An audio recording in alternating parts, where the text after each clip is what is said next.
வாழ்க வையகம், வாழ்க வையகம், வாழ்க வளமுடன். குரு வாழ்க, குருவே துணை. அருட்பெரும் ஜோதி, அருட்பெரும் ஜோதி, தனிப்பெருங் கருணை, அருட்பெரும் ஜோதி. எல்லா உயிர்களும் இன்புற்று வாழ்க, வள்ளல் மலரடி வாழ்க வாழ்க. வாழ்க வளமுடன். ஆன்மநேய அன்பர்கள் அனைவருக்கும் என் அன்பான வணக்கத்தை தெரிவித்துக் கொள்கிறேன். இன்று நாம் இன்பத்து பாலில் நெஞ்சொடு புலத்தல் என்ற அதிகாரத்தில் உள்ள 3வது குறளுக்கு சன்மார்க்க விளக்கம் காண இருக்கின்றோம். வாருங்கள் அன்பர்களே.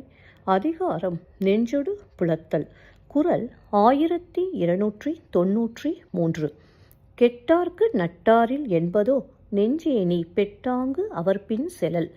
கெட்டார்க்கு நட்டாரில் என்பதோ நெஞ்சேனி பெட்டாங்கு அவர்பின் செலல். முதலில் உலகியல் விளக்கம் காண்போம். நெஞ்சே, நீ உன் விருப்பத்தின்படியே அவர் பின் செல்வதற்கு காரணம் துன்பத்தால் அழிந்தவருக்கு நண்பர் இல்லை என்னும் எண்ணமோ? இப்பொழுது சன்மார்க்க விளக்கத்தை காண்போம்.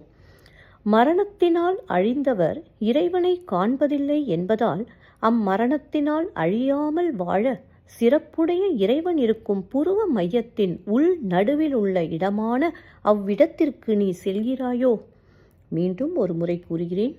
மரணத்தினால் அழிந்தவர் இறைவனை காண்பதில்லை என்பதால் அம்மரணத்தினால் அழியாமல் வாழ சிறப்புடைய இறைவன் இருக்கும் புருவ மையத்தின் உள் நடுவில் உள்ள இடமான அவ்விடத்திற்கு நீ செல்கிறாயோ? நன்றி அன்பர்களே. மீண்டும் அடுத்த பதிவில் உங்களை சந்திக்கும் வரை உங்களிடமிருந்து விடைபெறுவது திருமதி பாரதி சேகர்.